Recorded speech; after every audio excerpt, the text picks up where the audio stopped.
예배에 대한 말씀을 드리고 있습니다. 시간이 막 벌어져서 다 잊어버리실지 모르겠는데 제가 예배 시리즈를 4가지를 준비했어요. 첫째는 기억나실지 모르겠네요.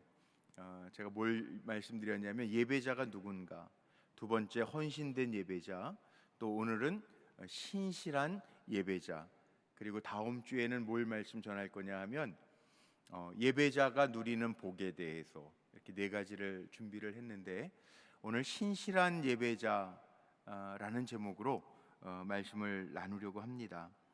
자, 우리가 예배자로 삽니다. 오늘도 예배 드리고 있죠. 금요 부흥회 금요 예배를 드려요. 주일은 주일 예배를 드리고 또 새벽에도 새벽 예배를 드리면서 하루하루를 시작합니다. 자, 우리가 예배자로 산다라고 하는 것, 특별히 참된 예배자로 산다라고 하는 이 고백은 우리의 삶의 중심에 하나님을 예배하는 자로 하나님을 두겠다라고 하는 믿음의 결단이죠. 우리의 중심에 하나님이 계신 거예요.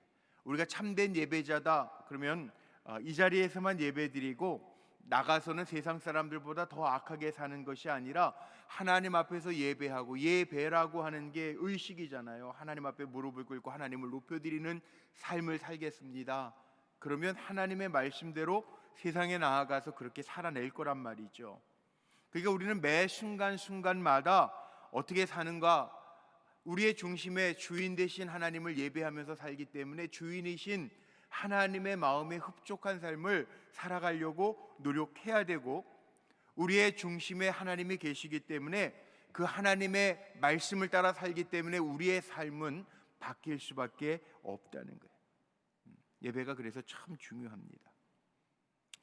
예배를 빠졌다고 구원을 잃어버리는 건 아니지만 예배가 자꾸 우리의 삶에서 멀어지거나 생략되어지거나 건너뛰어지면 우리 인생의 부실공사가 되는 거예요.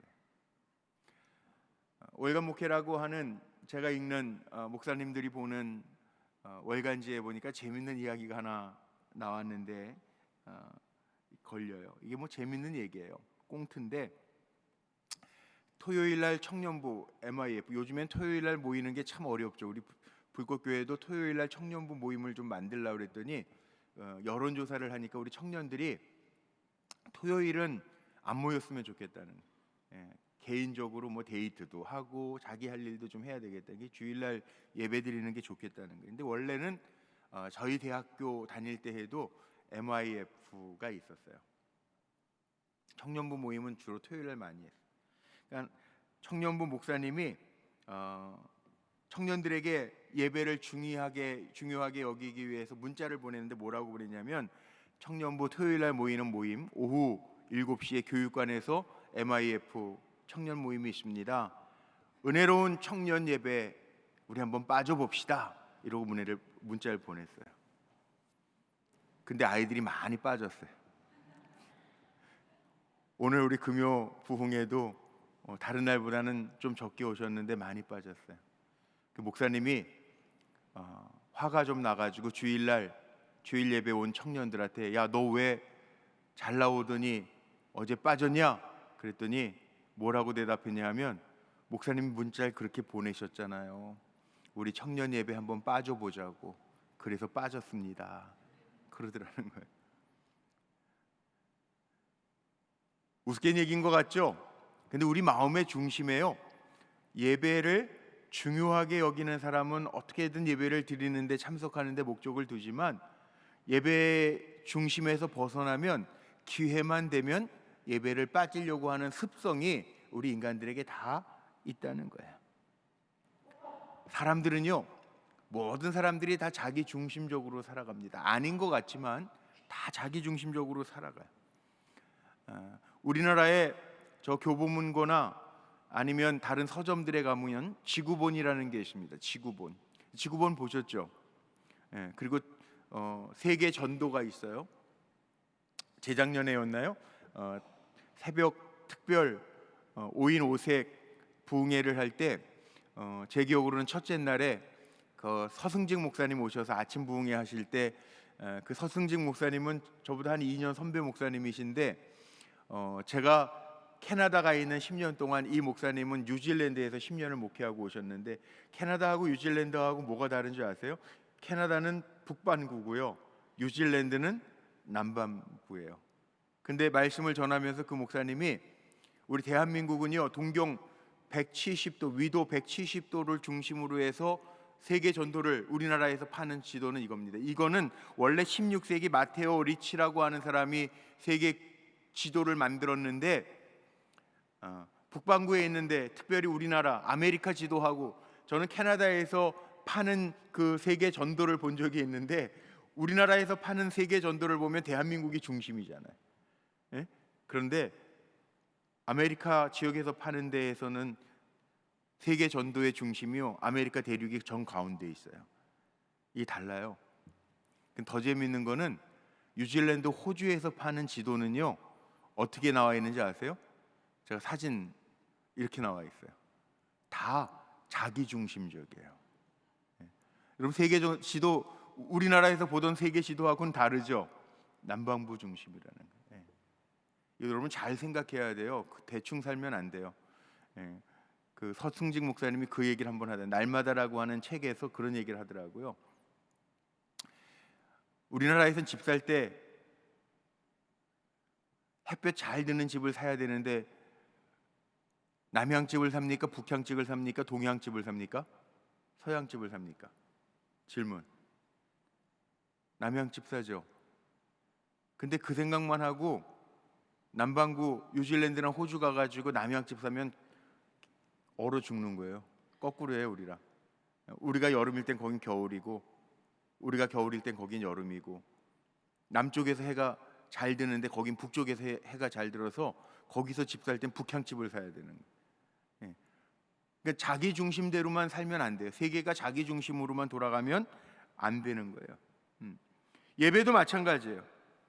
우리가 예배자로 살겠다, 내 삶의 중심에 하나님을 모시고 살겠다라고 하는 게 얼마나 큰 신앙의 혁명인지 몰라요. 예배에는 여러 가지 요소가 포함되어 있는데, 제가 지금 예배에 대한 이야기를 하면서 레위기 말씀을 지금 많이 읽고 있어요. 그러니까 레위기에 보면 하나님 앞에 드리는 제사법에 대한 이야기들이 많이 나오고, 그 다음에 후반부에, 레위기 후반부에는 성결 법전이죠. 하나님의 백성들이 어떻게 살아야 되는가. 그러니까 레위기는 법전이기 때문에 읽으면 졸려요. 뭐 가루를 빻아서 뭐 이렇게 드리는 예배는 있고, 화제가 있고, 소제가 있고, 번제가 있고, 뭐 이런 제사법들을 보면 헷갈리기도 하고 머리가 아파요. 그런데 이 구약의 제사법에도 다 의미가 있는 거 아세요?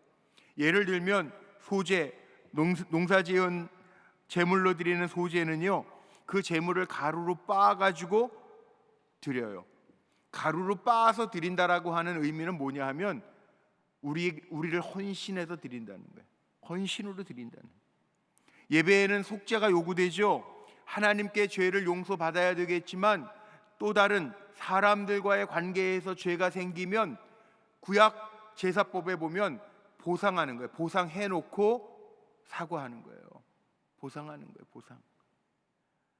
더 나아가서는요, 예배의 완성은 어디에 있는 줄 아세요? 예배의 완성은요, 나눔에 있어요. 그래서 하나님 앞에 드리는 제사법에도 제사장은 하나님의 법대로 핏부림도 하지만 또 함께 공동으로 나누어서 먹는 제사도 있어요. 오늘 나와 있는 말씀이 그거예요.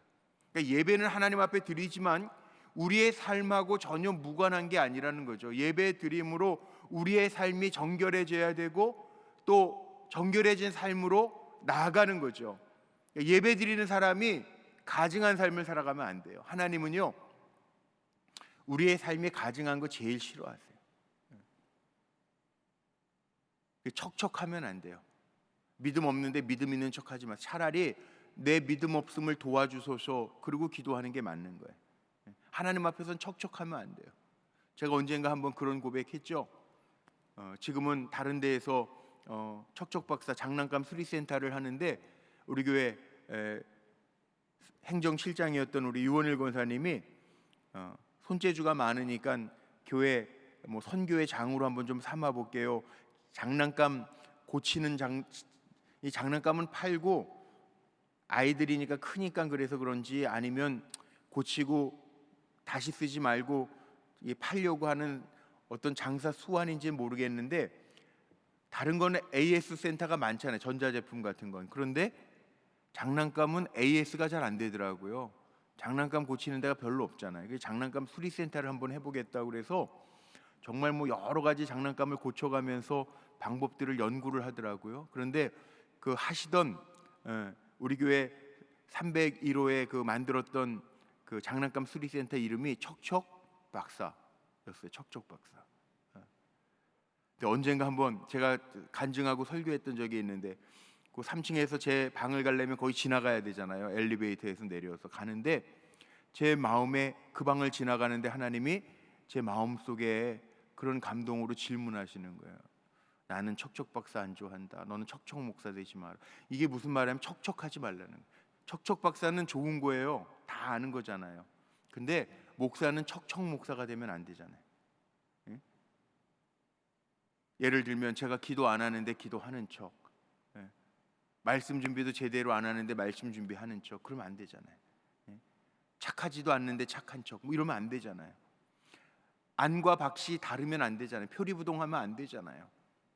그거예요. 하나님은요, 우리가 예배하는 삶이 우리의 삶하고 정말 연결이 되기를 원하는 거지, 예배드리는 요 장소 안에서만 하나님 앞에 예배하고 간절한 마음을 가지고 예배당 문 밖만 나가면 세상 사람들보다 더 악하고 별반 다를 것이 없다면 하나님 절대 기뻐하지 않는다는 거예요.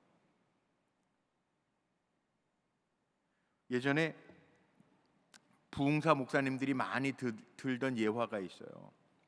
어느 목사님이 강단에서 설교하는데 사모님이 이불 보따리를 가지고 강단으로 올라오더라는. 왜 그러냐고 그랬더니 목사님이 강단에 있을 때만 천사고 강단에서 내려오면 목사님 같지 않다는. 그래서 그런 예화를 물론 만들어낸 예화인지는 몰라요. 가증하면 안 된다는, 목사도 가증하면 안 된다는. 그러나 우리 주변에 그런 말 많이 듣잖아요. 저분은 교회 안에서만 장로님이야. 저분은 교회 안에서만 권사님이야. 그거 안 된다는 거예요. 우리의 삶이 어디에 있든지 정말 하나님의 영광을 가리는 삶을 살아가면 안 되죠. 예배자로서 예배 드릴 때나 세상에서 살 때나 같아야 되는 거죠. 하나님이 원하시는 게 그거잖아요. 그래서 하나님은 가증한 걸 싫어하신대요. 레위기에 나오는 거에 가증한 거 싫어하시는 거예요. 하나님이 아벨과 가인, 아벨의 제사를 받고 가인의 제사를, 내 마음의 분함이 어찌민요. 하나님은 예배자의 삶과 삶의 모습이 같은 거를 좋아하신다는 거예요.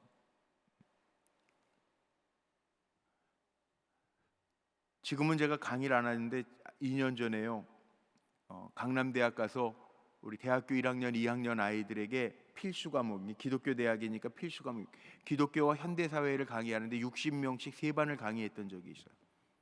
월요일 날 아침부터 오후까지 60명씩 3반을, 3클래스를 맡아서 강의한 적이 있는데 참 조심스러웠어요. 왜냐하면 기독교 대학이지만 거기 다 예수 믿는 학생들만 있는 게 아니거든요.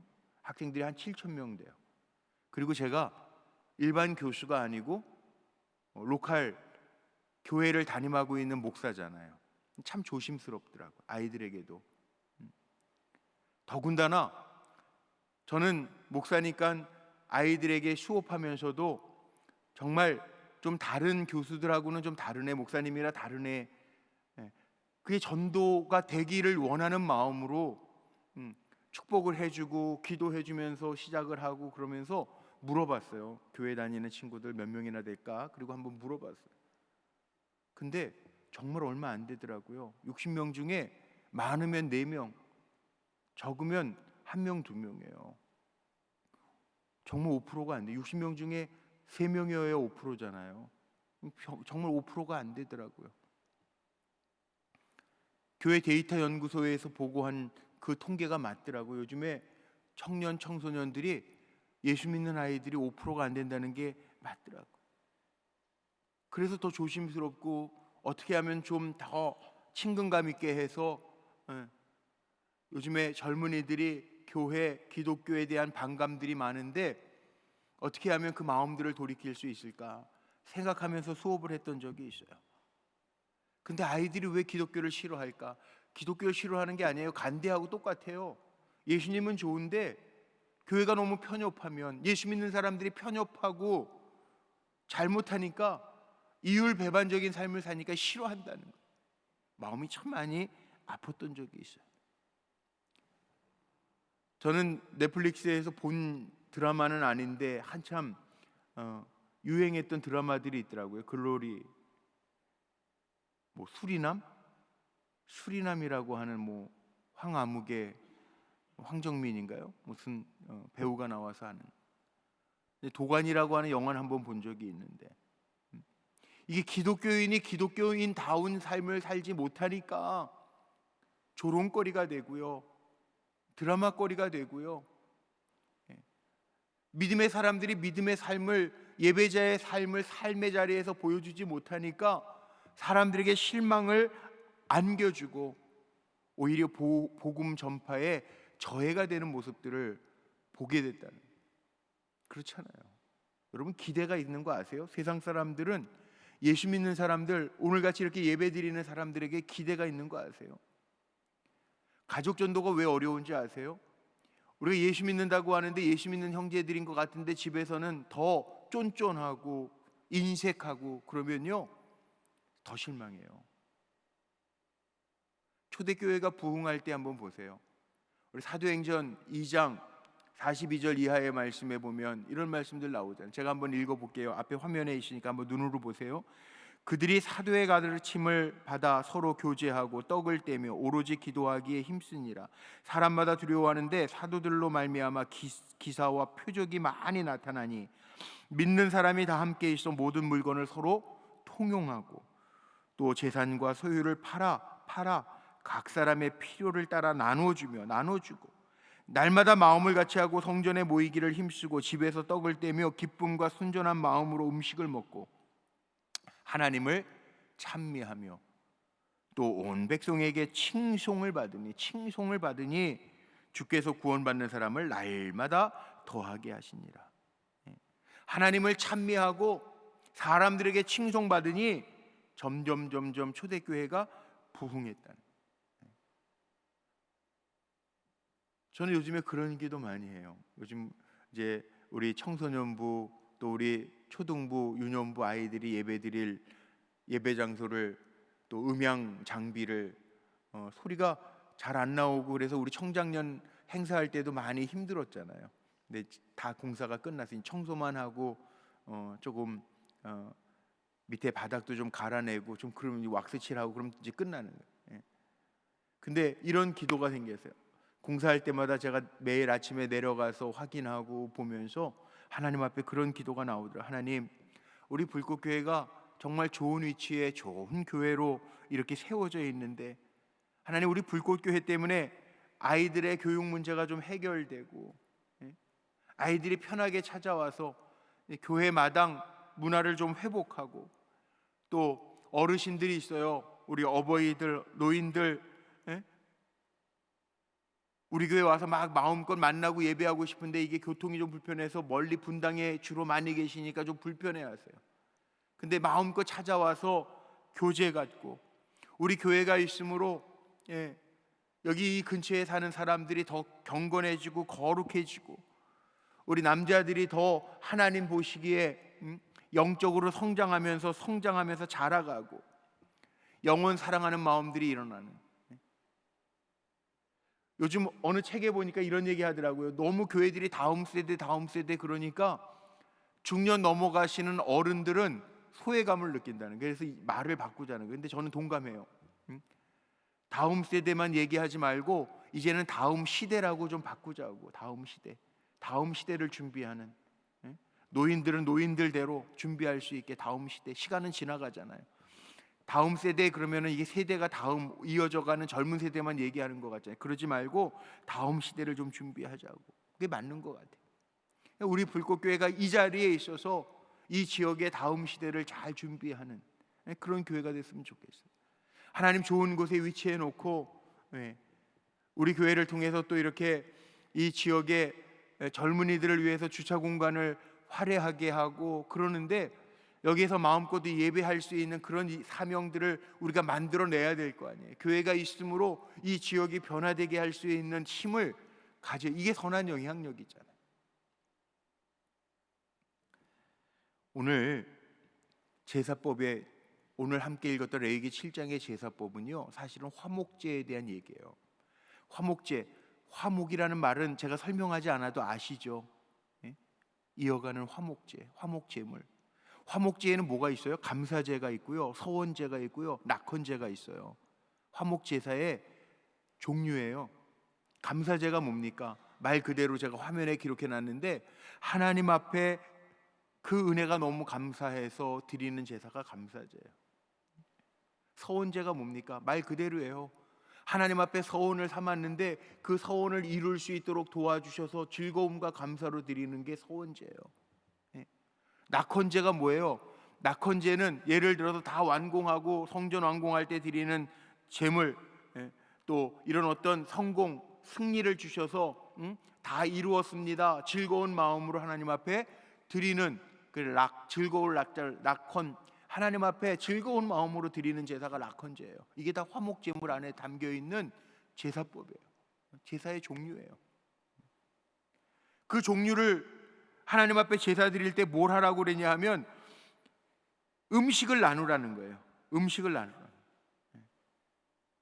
억지로라도, 이게 오늘 말씀해 보니까 감사제인 경우에는 그날이 지나가기 전에, 서원제에는 그 다음 날까지, 사흘째 되는 날까지 제물이, 고기를 남겨두지 말고 사흘째가 되면 다 태워버려라. 기한이 지나서 먹으면 그 제사가 무효가 될 것이라. 이게 무슨 얘기인지 아세요? 감사는 식어지면 안 된다라고 하는 이야기도 되겠지만, 화목제잖아요. 미루지 말라는 거예요. 억지로라도 진행을 해서 미루지 말라는 거예요. 셋째 날 돼서 그 드려졌던 제물 나누지 말고, 물론 부패라는 오늘날처럼 저장 능력이 없는 것도 되겠지만 빨리 기한 전에 나누라는 거예요. 화목이라는 게 이런 거죠.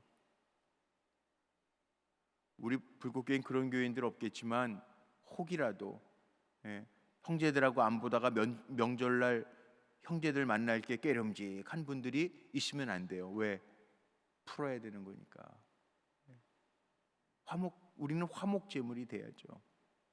화목해야죠. 그거 아세요?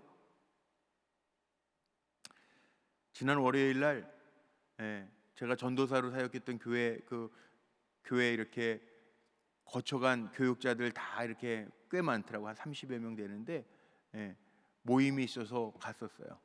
뭐 이제 한참 후배 전도사님, 목사님들도 있고, 저보다 선배 목사님은 한 분밖에 안 계신데, 부사역자였던 분들 이렇게 모임이 있어서 만남 갖고 교제를 했어요. 근데 예전에는 제가 초등부,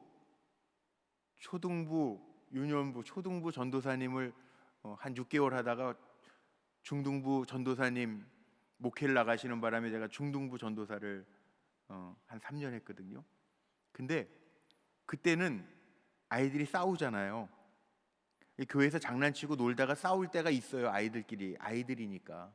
그러면은 전도사님이 애들을 부르잖아요. 일로 와봐. 왜 싸웠어? 아유, 교회 안에서 싸우면 어떡해.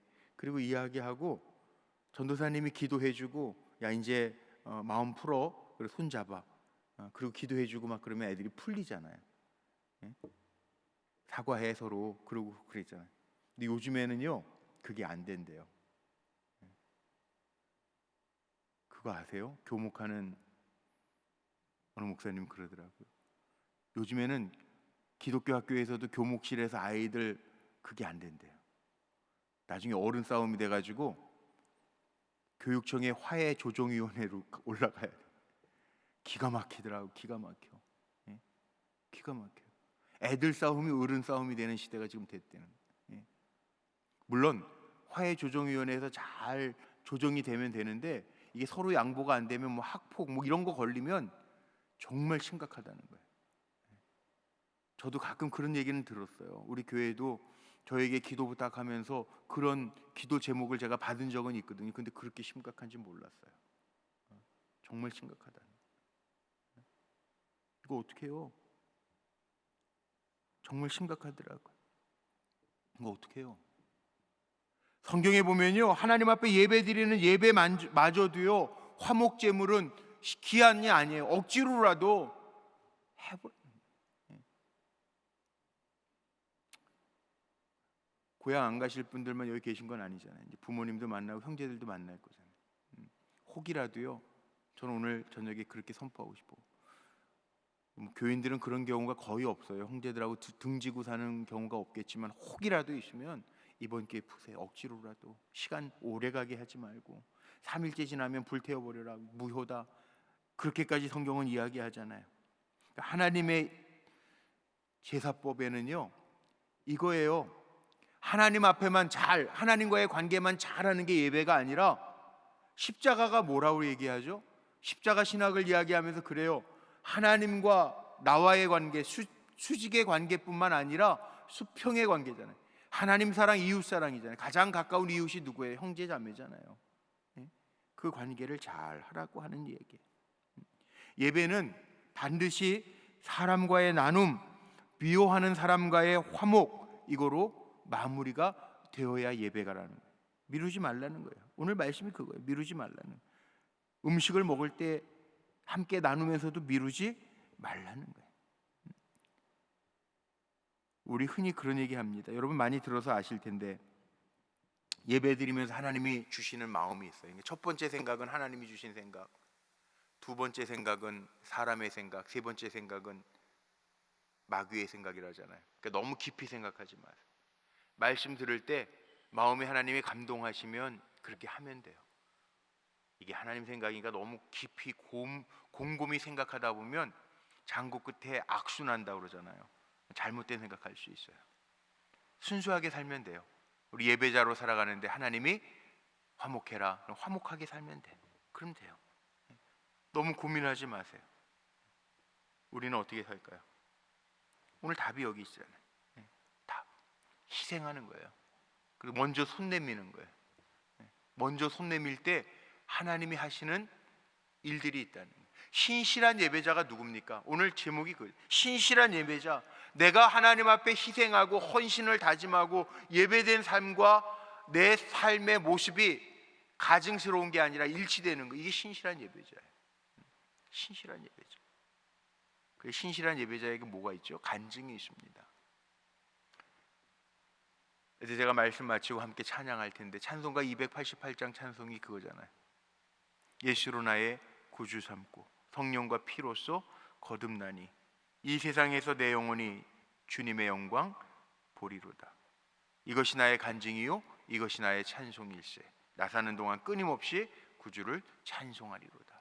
주님을 찬송하면서 사는 사람들은요, 욕하면서 사는 사람이 아니잖아요. 세상에서도 다른 사람들을 배려하고 사랑하면서 사는 사람들이잖아요. 이게 신실한 예배자라는 거예요. 예배 드릴 때만 예배자고 살아갈 때는 세상 사람으로 사는 건 하나님이 안 기뻐하신다는 거예요. 이거 기억하라는 거예요. 그런 사람들에게 주시는 복이 있어요. 그거는 다음 주에 제가 나눌게요. 여러분 어떤 예배자로 사시길 원하세요? 하나님 앞에 헌신된 예배자, 하나님 앞에 신실한 예배자. 예배 따로 국밥이 아니에요. 우리는 예배 따로 삶 따로가 아니에요. 우리는 예배자의 삶이 내 삶에서 보여져야 돼. 그래야 하나님이 기뻐 받으시는 예배자가 된다는 거 잊지 마십시오. 우리 옆에 있는 분들에게 한번 격려하고 말씀 마칠까요? 신실한 예배자로 삽시다. 우리 한번 좀 인사하고 축복합니다. 신실한 예배자로 삽시다. 가증하면 안 돼요. 하나님 제일 싫어하는 게 가증한 거예요. 하나님 제일 싫어하시는 게 교만한 거, 가증한 거예요. 예배자로 하나님 앞에 엎드렸으면 세상을 살면서도 예배자로 하나님 의지하고 세상을 잘 섬기는 자로 살아가는 게 신실한 예배자. 잊지 마세요. 예배는 하나님 앞에 경배하고 사람들 무시하는 게 아니라 우리가 어느 자리에 있든지 다른 사람과 나눔, 화해까지 나아가는 게 예배, 진정한 예배. 예수님도 그렇게 말씀하셨어요. 하나님 제단 앞에서 다른 사람하고 화목지 못한 일이 있으면 화목하고 와서 하나님 앞에 예배드리는, 그게 진짜 예배자라는, 잊지 마세요. 그렇게 살아갈 때 하나님의 역사가 우리에게 임할 줄로 믿습니다. 우리 찬송할까요? 288장 우리 1절 먼저 찬양하겠습니다.